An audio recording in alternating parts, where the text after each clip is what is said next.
At $200, a Super Nintendo setup costs twice as much as the old system. For the money, the company promises better pictures, sound, and adventure.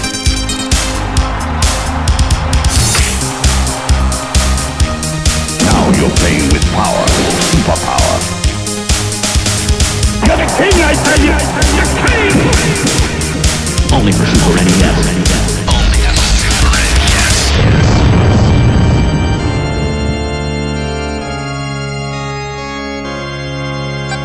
You're listening to the SNES podcast with your host, Soulblazer. Hello everybody, this is Super NES Podcast, episode number 201. I am Greg, joined by always by Joe. Hello. And welcome to 2023, everybody. The time recording this it is still relatively new into the year, and we decided to go ahead and do the same thing we did last time when a new year rung in, and do a year-end special. So in this episode, we're going to be looking at briefly touching upon the games we covered in the podcast in 2022, trying to see which games made an impression on us, which games didn't. I'm curious to see if anything we've covered this year, Joe actually put into his dislike list, as opposed to just being like average. So there may be some difference in opinion between the two of us as far as that goes, but we'll find out. So before we get started, Joe, anything in particular you want to touch upon, like real brief, as far as the podcast overall for last year, or the games you covered, like whatnot? Yes, I want to thank every single individual who was able to join us on those, the compilation episodes that we had, where we had to juggle 4 or 5 personalities and get everybody's opinion. Those episodes not only are logistically a nightmare, but then you have people who have. Stuff comes up, things got to be rescheduled, and then you got 5 different people trying to talk over each other. So I just want to thank everybody that we had on in the past year for 2022. We had a couple fantastic episodes where we had multiple people, and it was a pleasurable experience every single time. So I want to thank all of them for showing up and adding to the podcast. Yes, definitely. I'll second that. I also want to thank our editor very much also for doing all the hard work behind the scenes, for putting all that together, because again, like Joe just said, nightmare. Yeah. So, they're a lot of work, for sure, but they're also very fun to do. So hopefully we'll do, hopefully we will do some more of those this year, as the year goes on. I've already got some tentative feelers out there to try and line some up. So we will do more this year as this year goes on, hopefully. So so we're going to cover the games that we covered mostly for last year. We're basically I can't say for sure whether all these games actually were done last year, but these are all games that we covered the podcast since the last year in special, which was episode number 179 for anybody out there keeping track. So starting off the list, very fittingly, appropriate enough since we usually record on a Sunday, and football's coming up after this, given also the time recording this, the whole recent drama which happened in that world.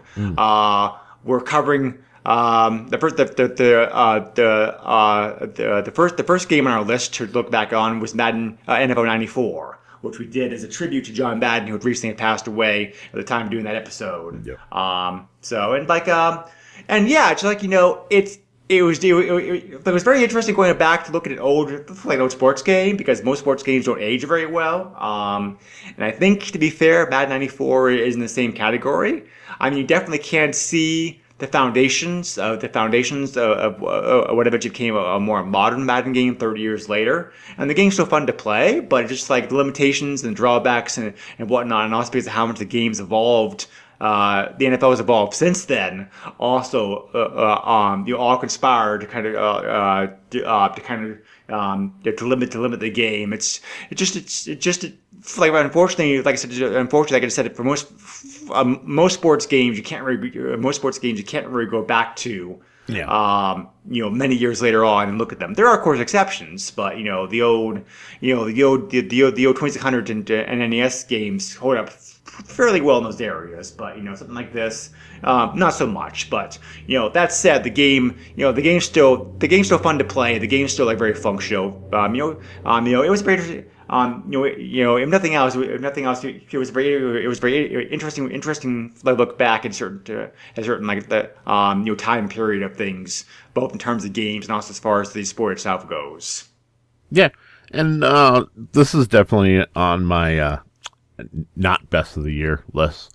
And older Madden titles I love, but as far as the Super Nintendo goes, and I don't even know if we've covered or if you've covered the game in the past, but Super Play Action Football is the one that I always go back to. We've not covered it yet. Okay. So we will have to cover that will eventually get covered. But I had, and then and I'll rehash this when we had that episode. But like, I had Play Action Football for the Game Boy, so that was like my football experience. Not only for the NES era, but also in the era in which I had my Genesis.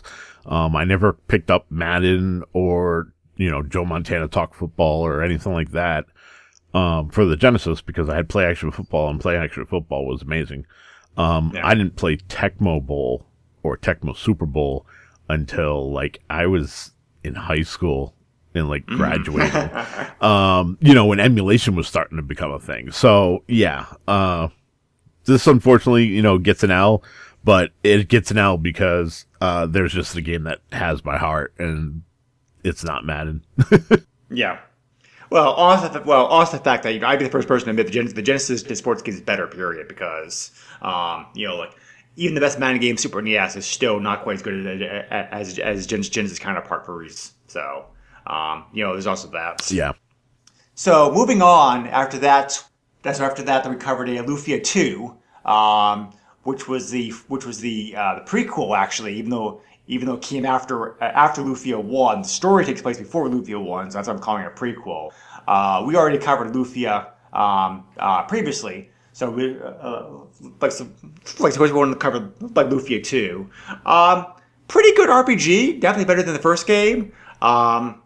Whether or not you enjoy it today, I think depends upon your patience and tolerance for different old school JRPGs like this, because while the game is fun, it does have issues. The encounter rate's atrociously high, and the plot, while good, is also kind of confusing and kind of like and the game suffers the same issues of not really knowing what to do unless you have like a guide or walkthrough with like a hand as well too. So great music though. I enjoyed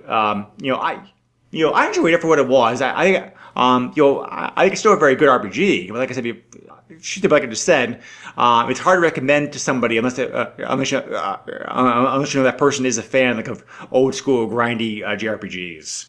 Yeah. So I believe I didn't go back and listen to that episode like I should have, but I believe I pretty much had some positive things to say about this game, and one of the things that I think I did have a negative about was the grindy nature of it, because I'm a JRPG guy, and I know that there's going to be some grinding involved, but I really felt that the grinding was quite excessive in this game, and also the encounter rate, which also comes into play with another game we covered this year, but this one didn't really resonate with me, and when it was all said and done, like we recorded the podcast, I probably said some positive things at the time, but here we are, almost 12 months later, and I can't tell you that I picked Lufia 2 back up. You know what I mean? So there's that. But that's true. Yeah, but that's true for like many like JRPGs too, I think. So it's not just like so I think that I think most games that genre have that issue unless they have different endings or character hooks or whatnot. So yeah. But yeah, I do remember you agreeing with me that Lufia 2 is better than its Oh yeah, I mean that I absolutely do remember. Yeah. Yeah. So. I think, yeah. I mean, like, fair enough. Like, like Luffy's really one of those like forgotten franchises or franchise these days. Unfortunately, even though they did come out with later Lufia games, on the Game Boy and whatnot. Yeah. So it's like, but yeah. So if they did like a remake, or just like an enhanced version with some modern with some modern day quality life improvements, like Final Fantasy and Dragon Quest. This would be the definitely like worth like picking up, I think. No, because, your first words were perfect. If they did a remake of Lufia 1 and 2 together as one story and released it with modern graphics, modern gameplay, all that, I think the story is strong enough to be a good RPG that could possibly spawn sequels, but that's just it. It needs to be a remake. Don't remaster it. Don't release it as it is, with a few modern tweaks. It needs to be a full-on remake. It needs to have some fantastic cutscenes. Yeah, just my opinion. No, I agree with that. Yeah, definitely, like, for sure. So, unfortunately. Unfortunately, I don't think that Taito has any interest, like, I'm like visiting the franchise at this point. So I get it. Probably never happened, unfortunately. The next episode was the first of the special way multiple guest hostings that Joe Flegg was talking about a short time ago. We revisited it because it was the second time covering it, but this time with more content and additional people, the Super Star Wars games on the system. So, we had Will, Liam, and Aaron here to talk about the games with us. Just a fun episode. Fun games, hard games. I think the difficulty.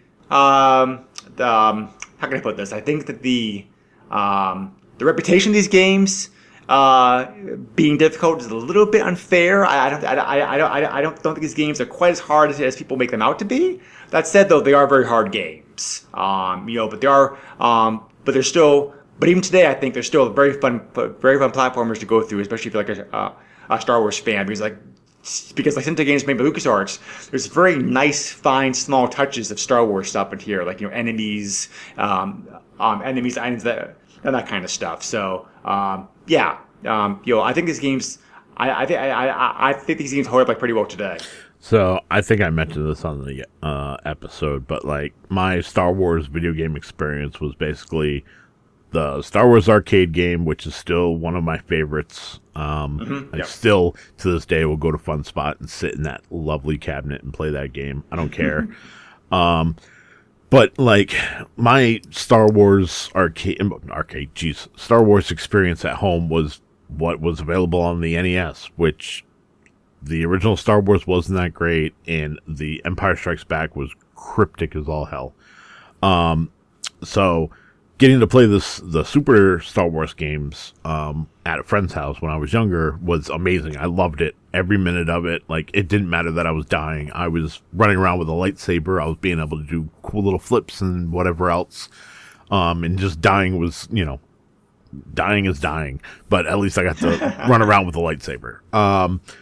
That being said, when we revisited it, I was using Game Shark. I have no problem admitting that. Well, Game Genie, I have no problem admitting that. And I was still having a difficult time. There are a lot of points in those games where you're designed to just die. There is no remembering the pattern or remembering enemies are going to be there.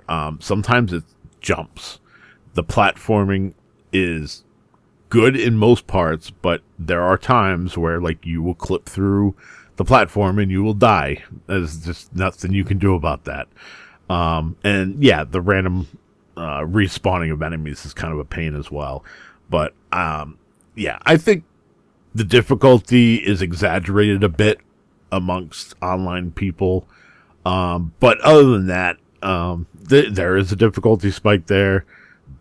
And they do have a reputation, and they should have that reputation. It just shouldn't be as exaggerated as it is. That's all. True, I agree. So, but But Adult Joe yeah. is not impressed. That's all I'm saying. Star Wars games. I think I think they're very well done. As overall platform video games, there's some issues. But again, and this is kind of a familiar theme here. It's like, it's always hard looking Super NES games now 30 years plus removed, and with modernized amongst its abilities to try to be like, well, is this our fault, or is this actually the fault of the game? Right. So it's like, it'd be very hard to separate those. So I do ask listeners to keep that in mind. We do our best to explain those factors, but they're always that is a problem with anybody who covers retro games. Yeah. In a format like this, I think so. So the next game we covered was I think this was your pick. This was my Joe. pick. Yeah. So the Cyborg 009. I honestly don't remember too much about this game, but that's not. But while that may be considered a bad thing, it can also be considered a good thing. Because that means this game didn't really grind on me in bad ways either. Right. So it's like, I remember this being a platformer. I remember this being like a pretty based off of Japanese anime. Japanese only game based off some Japanese anime. I remember being able to switch out characters, which was fun. Yep. I don't remember the game being excellent though. I just remember being kind of an average platformer, a platform that had some like good, that had some good gimmicks. Yeah. That in the end really didn't make it stand up. Heading towards above a very crowded genre as it was. Yeah, and that's that's probably one of the reasons, other than the IP, why it didn't come over here. And that's just it. Like, this is a game I saw in action on a YouTube video, and I was like, that looks pretty cool. And hey, I do a Super NES podcast, so we should just check that out. And I went in cold. I didn't know anything about it other than the little bit of gameplay I'd seen, and went in saying, hey, Greg, we should cover this game. And Greg was like, okay, cool. So, I mean, at that point, I'm committed. I gotta, play the game.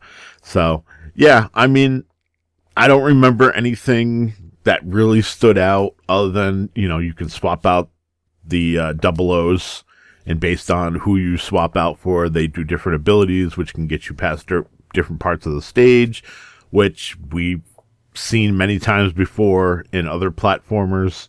Lost Vikings comes to mind, where, they all have one ability that they can use to get past certain areas.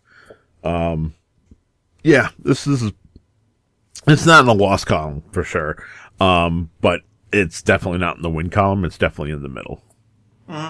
Fair. Yeah, I'd probably say the same thing. So next up though is a game. The first time this episode, I can say full 100% confidence that this goes in the win column. Goof Troop.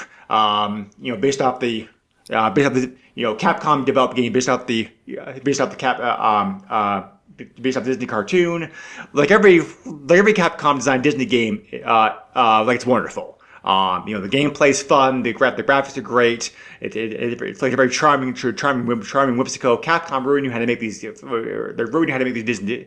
They really knew how to make these Disney games and how to make them fun. So this game really shines. This game really shines like 2-player mode, but solo experience is still fun to play too. Yeah, and I agree with you. This goes in the win column. This is one of those, this is recommended by someone who listens to the podcast, if I remember correctly. Yes. So I'd seen this game before, but I'd never played it. I don't know if you had experience beforehand.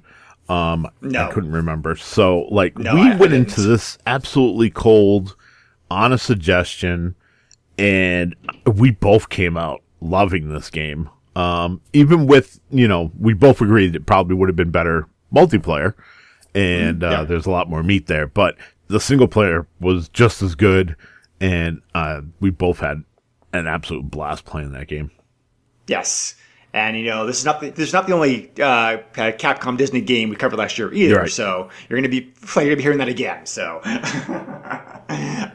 but yes, this is definitely like a very, for sure. This is like a fun game, definitely. So, another game for me at least, that goes in one column is Mega Man 7. I am a huge Mega Man fan. I have huge nostalgia for all the Mega Man games, both the original series and also the original series, and also the other series over the years. Mega Man 7 was a nice Super NES updated treatment of the original NES Mega Man games, and that's fine. They didn't go, they already had the Mega Man X series, like they didn't go crazy with it. It just like take the formula, update it slightly, and release the game. And the game and the game came out like very well. This is solid typical Mega Man stuff. If you know the Mega Man like NES games, this is more of the same. So whether or not you enjoy it or not, it really depends upon how you feel like about both those games. But I think overall, what this game did definitely made it like a win for me, despite how hard it was. Yeah, and I'm pretty sure I mentioned this on the Mega Man show. I suck at Mega Man. So this game, of course, was super difficult for me. This is definitely one of the games I did not finish for the podcast. That being said, it is Mega Man. It plays just like every other Mega Man with a few new things added in. And like, I can't hate on the franchise just because I suck at it. This was a good game. Visually, it was beautiful. It's Capcom. Capcom knew how to use the Super Nintendo to its potential. Yes. So yeah, almost anything that they did, I think I'm confident in saying anything they did on the Super Nintendo was fantastic. So, I have my own personal feelings towards Mega Man, and I always will. Mega Man 10 is the only one I've still completely beaten, and that's because it had an easy mode. So that tells you something.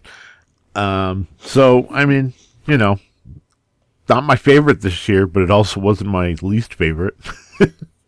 Fair enough. Yeah, for sure. So, the next game we covered in the podcast was a fan suggestion. This was a game I really went into cold, not knowing anything about. Another Japanese-only game.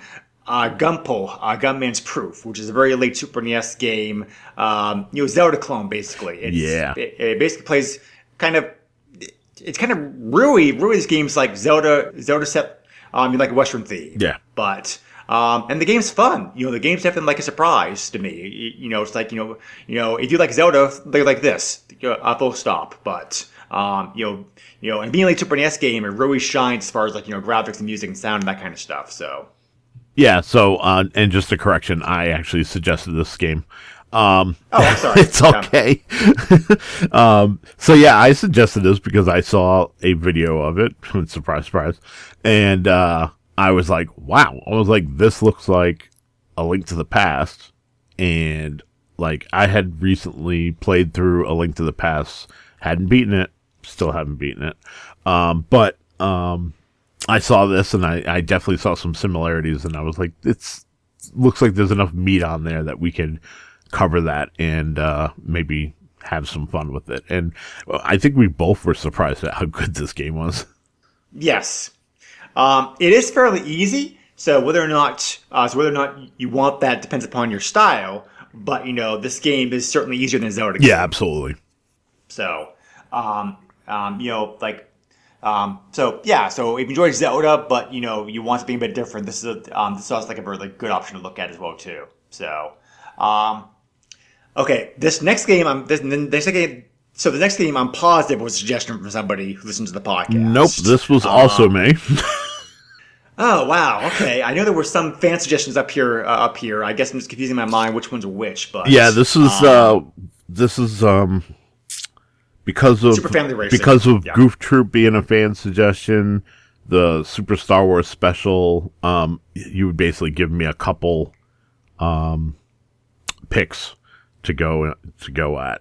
And Right. yeah, this is another one I just pulled out of my butt and thought that it was going to be a good game.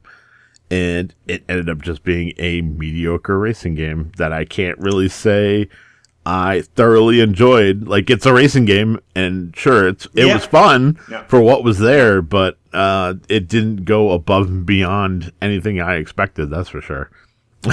Yeah, Super Family Racing, I definitely feel the same way as you did, Joe. I mean, like, it's a fine, like, it's a very competent Namco-developed, F1 racing game. If you like that, great. If you're a fan of Japanese racing, great, because this game actually does a pretty good job of mimicking that. But yeah, as far as but yeah, if you just like racing games in general, there are far better racing games available in the system. Yeah. So I really can't suggest this one too much, unfortunately. Which again, I think it's like it was fine at the time, I think, but the biggest issue I had with this game was that whole bird's eye viewpoint that the game uses. Yeah.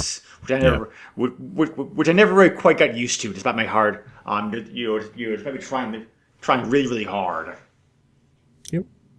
But next up was another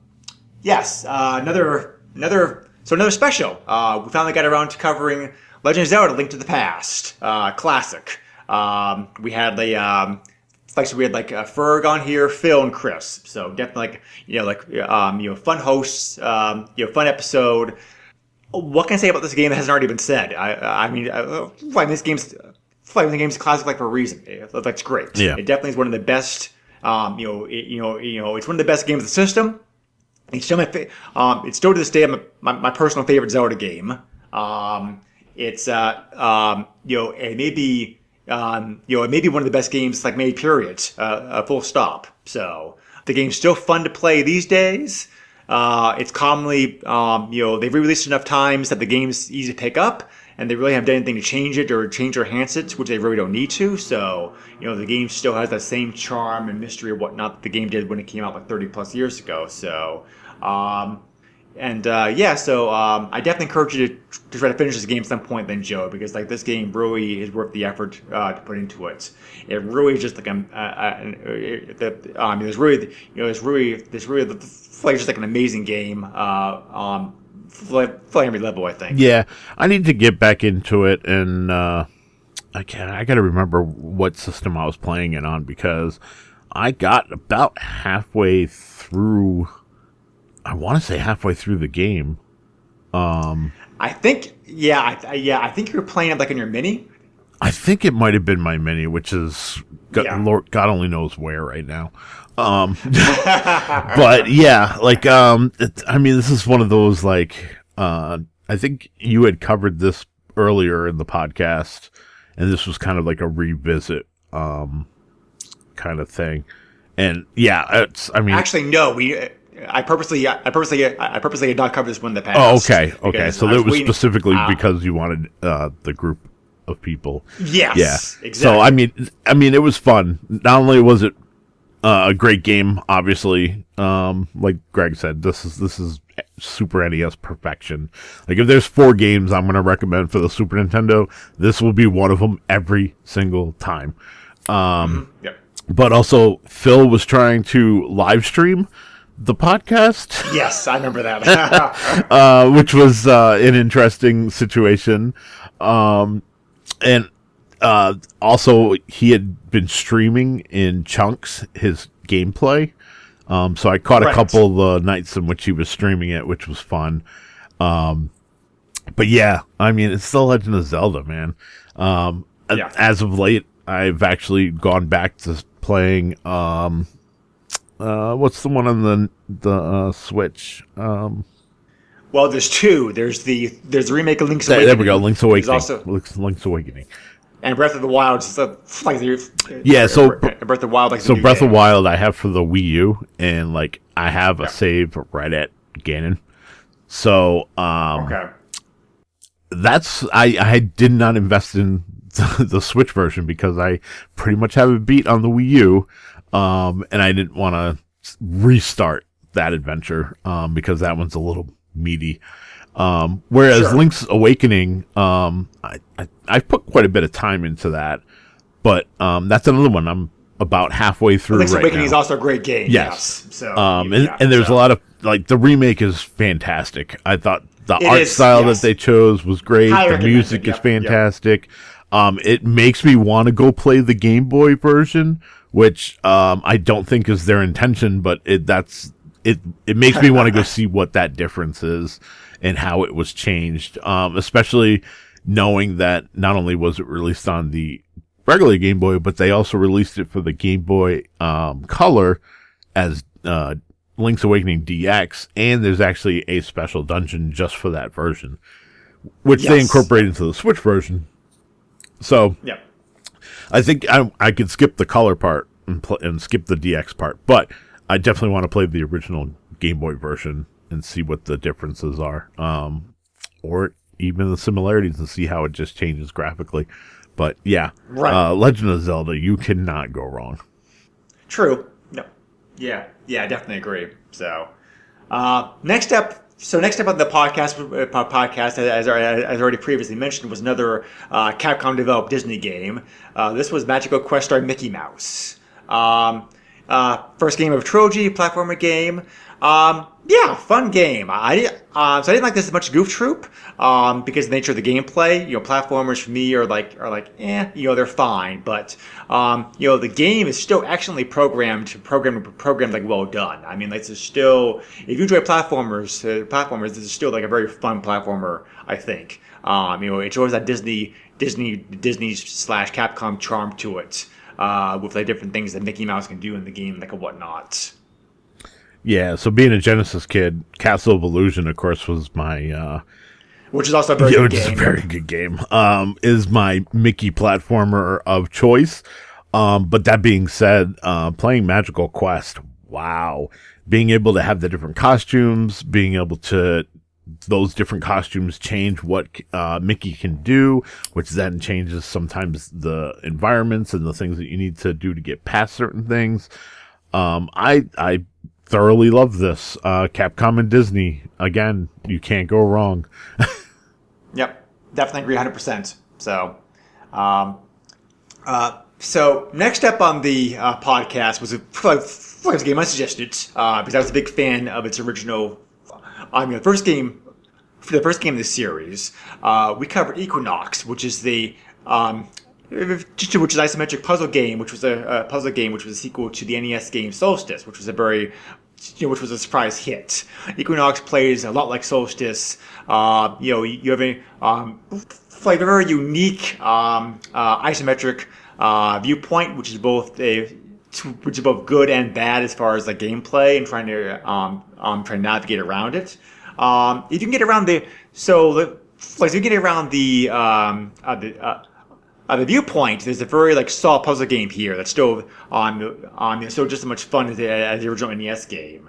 That said, I do understand, especially 2023, that isometric viewpoint can be very hard to get used to. I don't think that, so I don't think Joe ever did. So if you can't get used to it, I don't blame you, because it is very like a product of its times for sure. So yeah, but if you can get past it, the puzzle game is very good.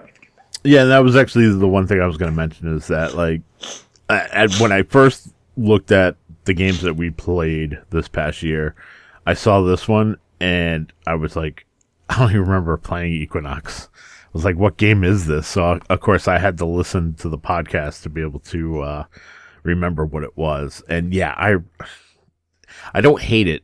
It's different, and I just could not get into it. And that still holds true because I haven't gone back to it. True, yeah, but also, Joe, to be fair, I don't remember you being like much a puzzle fan either. So right. I mean, it's like my puzzle fandom is like Tetris, some Puyo Puyo, and like Yoshi's Cookie, Dr. Mario, like, you know what I mean? Like it's a super, or a Street Fighter puzzle fighter. Like, I mean, like, it's relatively straightforward. Whereas, yes, Goof Troop had some of that puzzle elements. I felt that worked out a little better than what Equinox was trying to hand out. But also, I had never played Solstice for the regular Nintendo, so I did play that one a little bit before I played Equinox. But going in cold with both games really didn't help the situation. True. Yeah. Yeah. Fair enough. So, yep, that's totally fair. That's so yeah, puzzle game that may or may a puzzle game that may or may not hold up today, depending upon how you look at it. So, the next game we're covering definitely was a suggestion by somebody. Yes, Chris suggested this one for us. Yes. So, The Twisted Tales of Spike McFang, which is a very interesting game that despite being very heavily Japanese, this did this did get a North American release. Not a very big release because the game is very hard to find super expensive these days, but this is again Zelda inspired. I mean, like, it's amazing how many games out there are definitely Zelda inspired, yeah. but hey, for good reason, imitations the highest form of flattery, yada yada yada. Yep. So it's very cute, it's very whimsy, it's very heavily Japanese. If you enjoy like more comical, kind of lighthearted, weird Zelda-ish games, this one's definitely fun. Yeah, I like this one. This one really surprised me. Same. Like Chris suggested it, and I was like, I've never heard of this game. And I think you had the same opinion. Like you'd never heard of it, and we both went in cold on this. And I had started playing it a little bit before you did. Like I think the minute it was suggested, I was like, with that night, I had booted it up to at least get a good look at it. And yeah, I fell in love with it. I thought it was a fantastic game, and it's still one that I haven't gone back to yet, but it is on my list of games to go back to because I enjoyed what I did have of it. Yeah, I remember the game like being like fairly short too. I mean, it's not like it doesn't require like a huge time sink. Right. There is, I think, the biggest problem the game has. It does require some grinding. So the grind's going to add on a good chunk of time life of the game. Whether or not that's good or bad depends upon how you like feel about that stuff. But just putting it out there. So, but yes, very cute, very underrated game. Definitely recommend if you enjoy like Zelda-ish games. Yeah. So, next up was another heavy hitter for the system. Super Ghouls and Ghosts, another Capcom game. A very early Super NES title. Inspired by, but definitely not the same game as like Super. As the Ghouls and Ghosts, which came up in arcade and Genesis playing their systems. So it's more of it's more Capcom taking the idea of that game and making it, making Super NES version, the version of it instead. Classic Ghosts and Goblins gameplay here.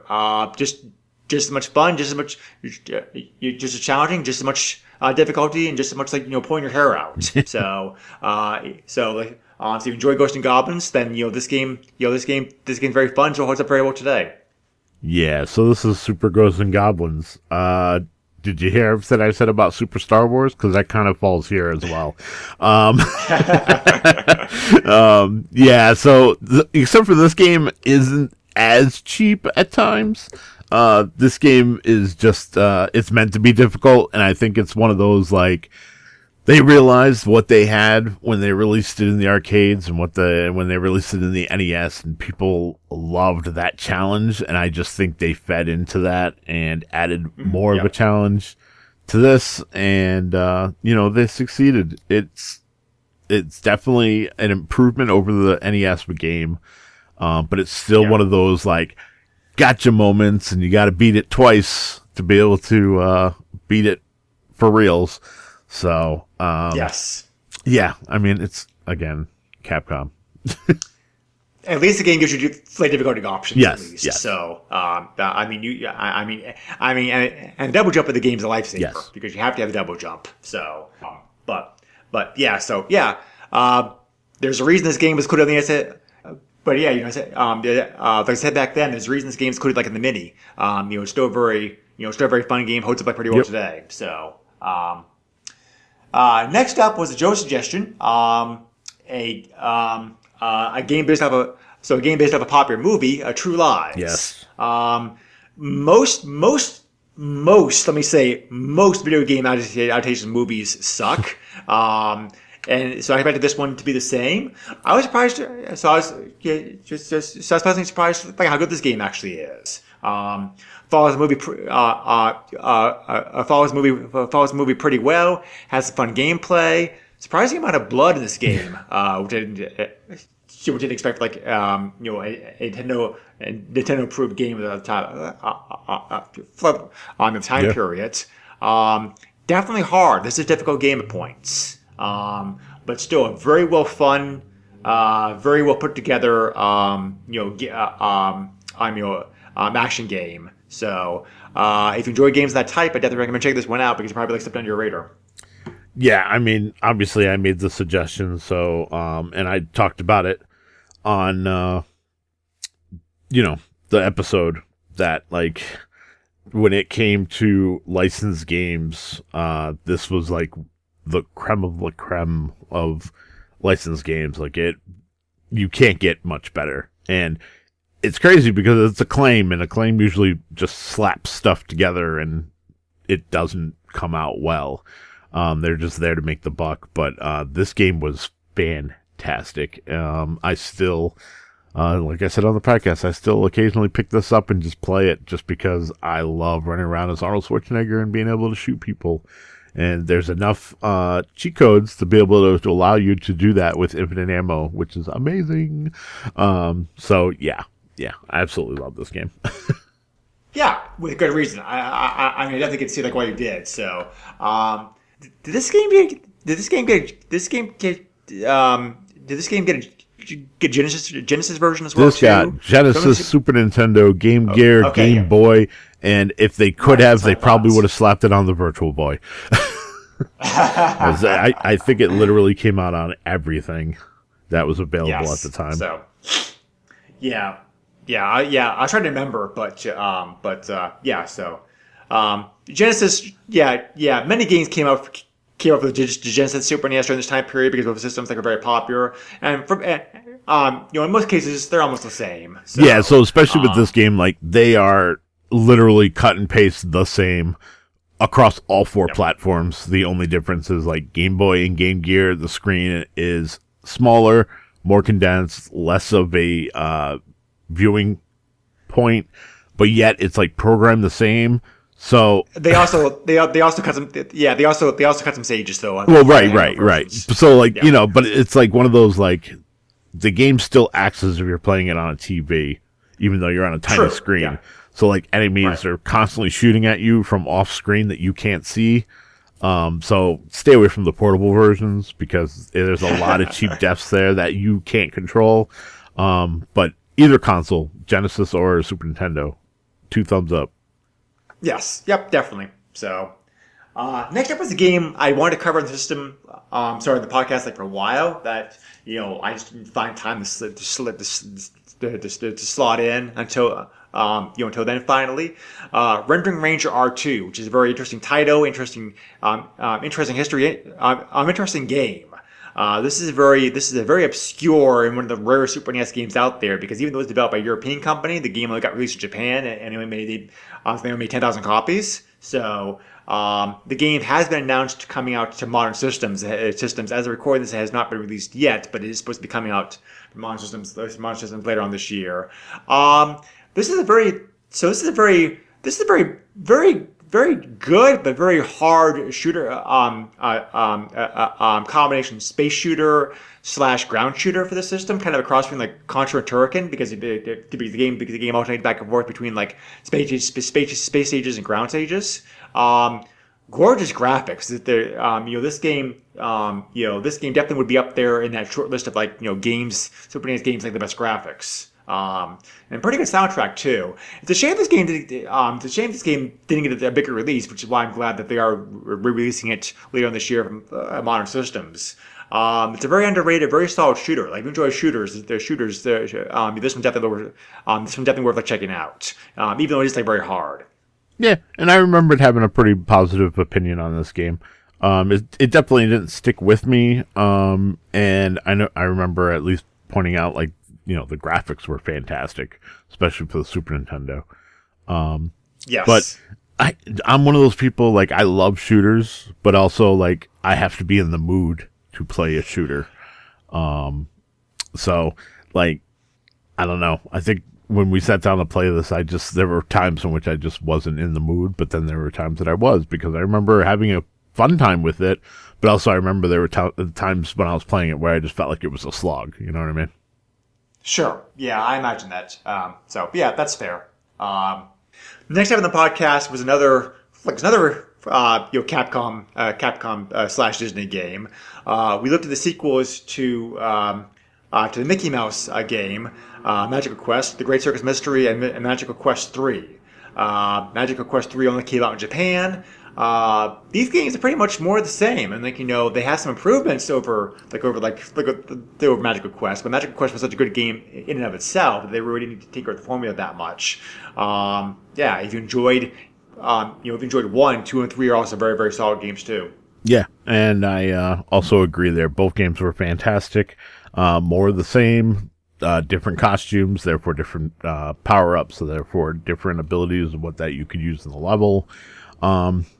Other than that, I mean, it's Capcom again, doing their thing on the Super Nintendo, and 2 fantastic games. Yep. Yeah, definitely agree. Next up was the game suggested to us by a listener of the show. Another Japanese-only racing game, making the second Japanese-only racing game we've covered on the podcast this year. So, I'm Astro Go-Go. Clearly inspired by F-Zero, also with a very unique viewpoint as far as the camera went. I know the person who suggested this game was to us like a big fan of the game, but honestly, and I already apologized to him, way back when. She just didn't click with me. If F-Zero didn't exist, to be a different story. This game to me just felt like a poor man's copy of F-Zero. She just wasn't that much fun to begin with, unfortunately. Yeah, so. And I second that opinion. This was one of those, it felt very much like F-Zero, but it didn't have the same polish. It most certainly didn't play like it. And, I think we both walked away with sour taste in our mouth as far as this game's concerned. Yeah, because it had some unique concepts, but it's just a combination of gameplay and graphics and whatnot. Not all of it came together to land, unfortunately. Yeah. So, there's a reason this game stayed. There's reason this game stayed in Japan. So, next up was another combination retrospective / combination episode. We decided to cover all 4 Street Fighter 2 games that came out for the Super NES. So, there's a lot we could say here, but I'll just try to get this short and sweet. The original game doesn't hold up very well anymore these days, I think, but the other games are still pretty fun to play today. Yeah, so we did this because I had suggested Street Fighter Alpha, which still to this day baffles me that they got that thing on a cartridge and playing on the Super Nintendo. Agree. Yep. That being said, after Astro Go-Go, this was fantastic and exactly what we needed. That being said, it's Street Fighter. I love Street Fighter. Street Fighter and Mortal Kombat will always be the 2 big franchises that I love for fighting. And we covered all 4 games that were available for the Super Nintendo. And obviously, in my opinion, World Champions doesn't hold up anymore.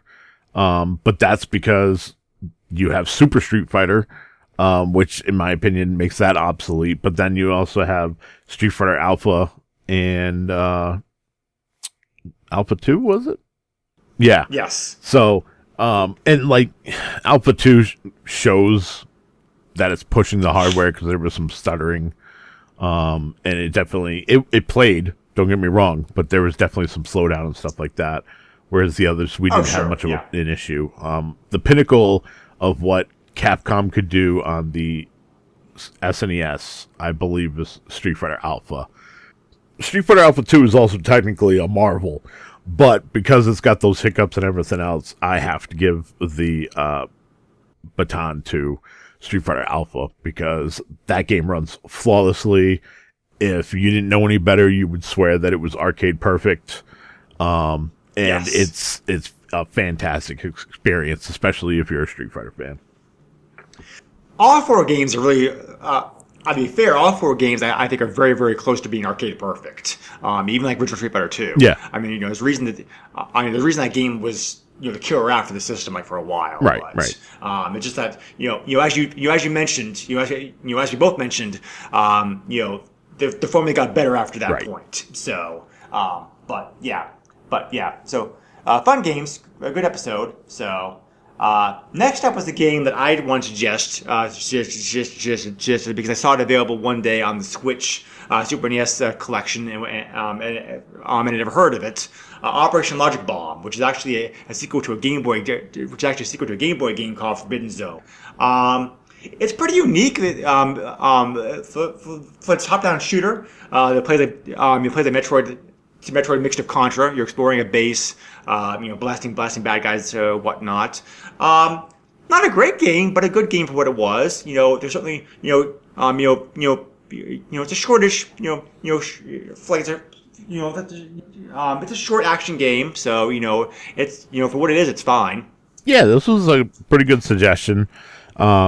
I went in not knowing anything, including that it was a sequel to a Game Boy game, because Greg's the one who does the research. I don't. I just show up anyways. So I found that out while we were recording the episode. But I did go back and play that Game Boy game. The Game Boy game's pretty good. But this was more of the same, which I didn't know at the time. But yeah, it's one of those, like, you're going around room for room, you're killing the enemy.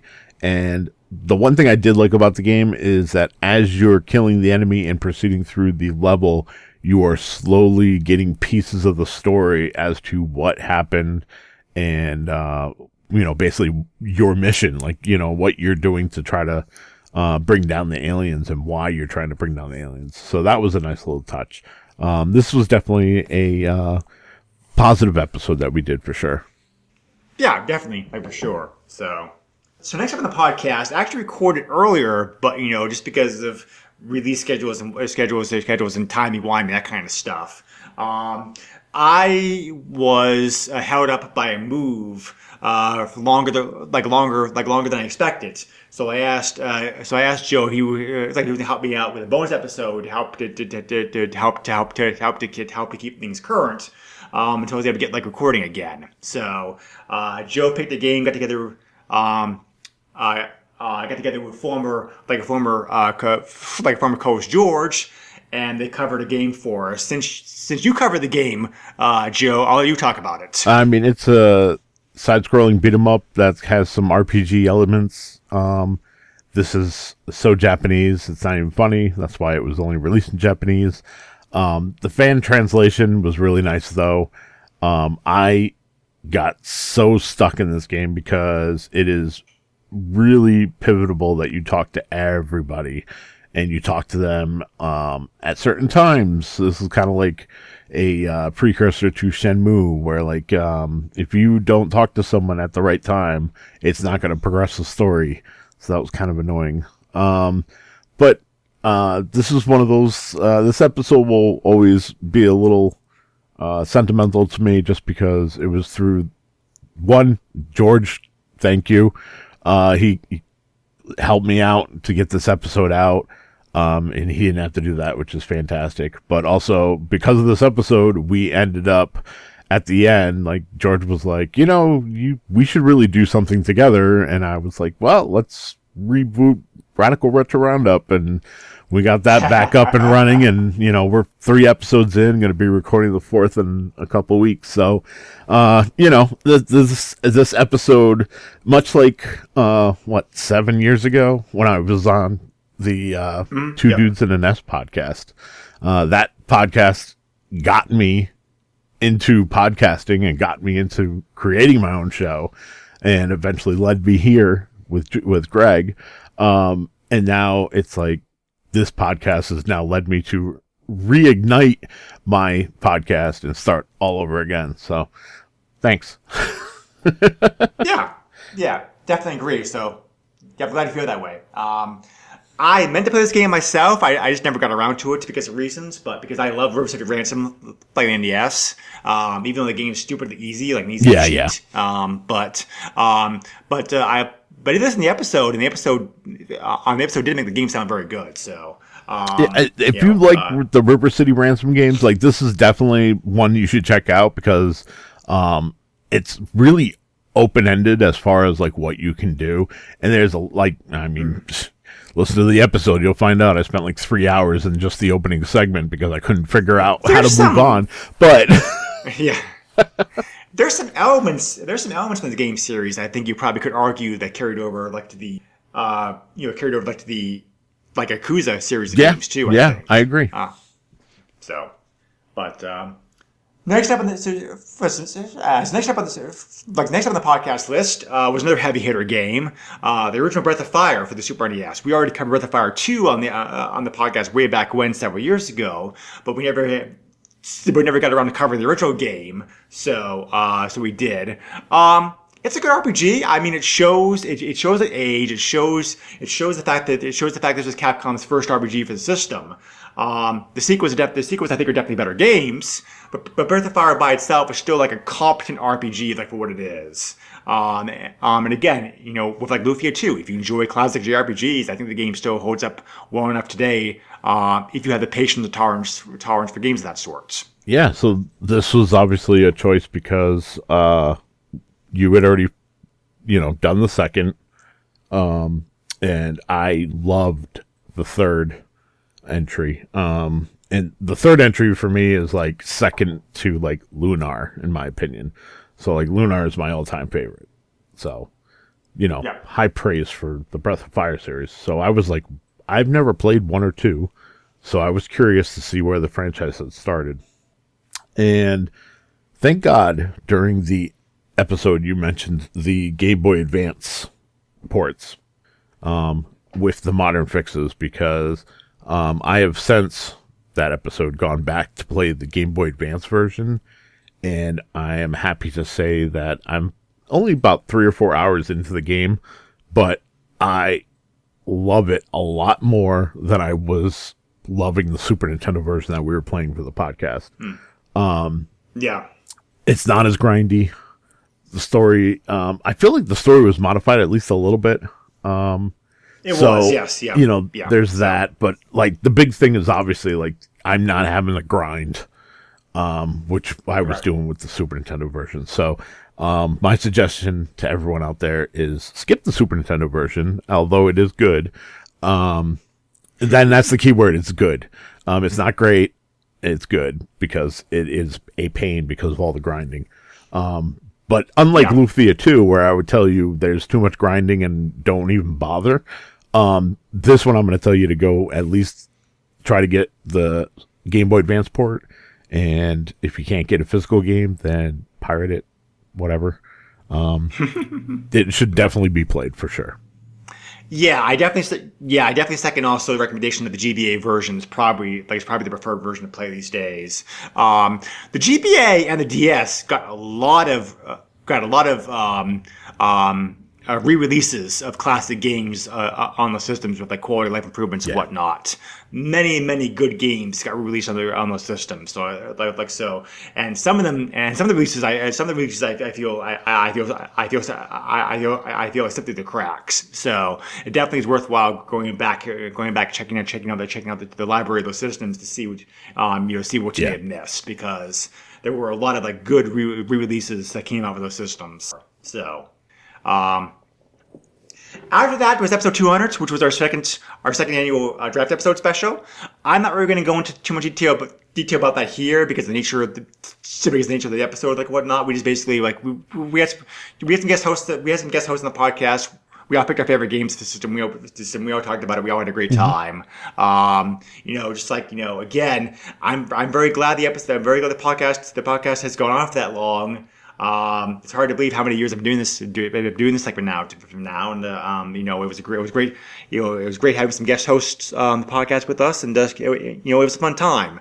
Definitely, it's definitely kind of not a very, not a unique idea. I got the whole draft episode idea from somebody else way back when, but it's always fun doing specials like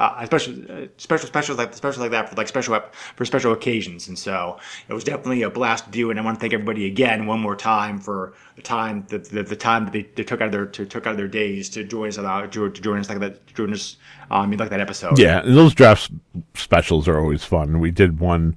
I think we did one last year, and then we did it this year for 200. And they're always fun, and I always love hearing other people's stories and the games that they grew up with and the picks that they have. Oh man, I can't remember the young lady's name that joined us this time. Oh, Ashley, yes, she had only played the Game Boy.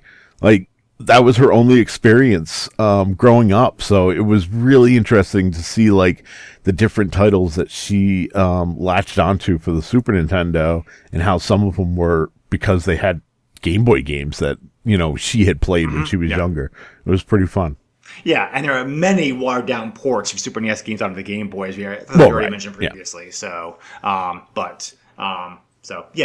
great episode. That was a lot of fun. So.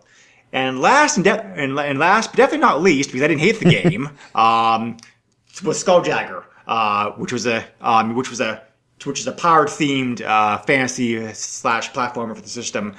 Best known for its comic book style story in the manual, which not only is fun to read, but also contains a lot of clues and hints for finding hidden warps in the game. Graphically the game's pretty good. Musically it's not bad. The gameplay's fine.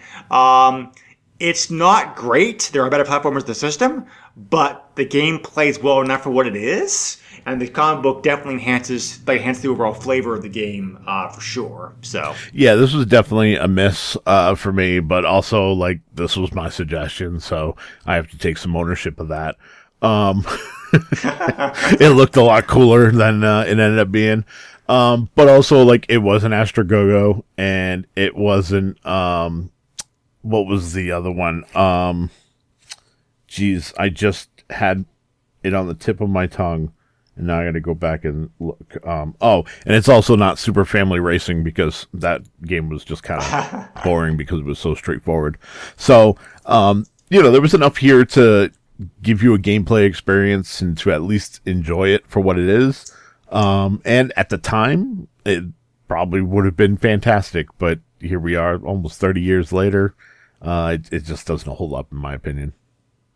Well, I remember renting the game back in the day and playing it, and my impression of it now is still the same impression that it was back then. It's fine. It's not terrible, but it's not great either. So, like I said, the comic book definitely has. The comic book definitely is the comic book style story. I should probably say is definitely the definitely attraction. I mean, it's practically a small novella. Yes. Yeah. What is it, like 70 pages? It's 80 pages. Yeah. It's definitely huge. So it is a short story. If there is a short story, it's crazy. Yes, exactly. And I just realized I started out the episode with the wrong number. This is actually episode 202 and not 201, because that was Skulljagger was 201. Yeah. So whoops. So but anyway, so thank you again, everybody, for listening to us in 2022. Hope to have you around again like this year as well too. For 2023, our first proper game coverage episode number 203, is a game that we wanted to cover. We wanted to cover like for a while, but we didn't want to do our heavy hitters at once. So this is definitely one of the last. Not the last, but definitely getting toward the end of the must play, fondly remembered classics for the system. So we wanted to try to spread those out as much as possible. We're going to be covering Super Mario World 2 Yoshi's Island. Yeah. So that should be a fun game. So It is a fun game. This is a game I played back in the day, so of course it's a fun game. But you will get into the woods of it for sure next time. So, but yeah. Anyway, thank you. I thank everybody for taking some time of your day to listen to us. If you have any questions, feedback, comments, suggestions, you can find us on our Facebook page. You can also send me an email if you want to at the SNESpodcast@yahoo.com. Joe, how can Hey, you guys can find me at JOESUX30. I also have a very public Facebook. Also, you can find the Radical Retro Roundup on Facebook. Yeah. And then I have a YouTube channel. It's just Joe Sucks 30. I think that's what it is. Something like that. But yeah, I have about 2 hours of gameplay of Yoshi's Island since I had already tried to play that. And I streamed it for a bit so you can see how much fun I was having with that. I've gotten better, but that was like first time hands-on, like actually playing the game. So there is some frustration and I mean it's first-hand account. Like it's just, Yeah. How often do you get to see a 40-year-old play a SNES for the first time? So, that's kind of what it was. Yeah. I started playing the game a little bit too. I'm playing like my mini because it's included in the mini. So, all right. Well, we'll look forward to that next time. Thank you everybody out there for listening. As always, hope you have a good 2023. Happy New Year, and we'll catch you guys again later on. Stay safe, be well. Bye. Nintendo controls 80% of the video market. But no matter how you play the game, or which game you play, things definitely have come a long way since Pac-Man. Now you're playing with power. Deep power.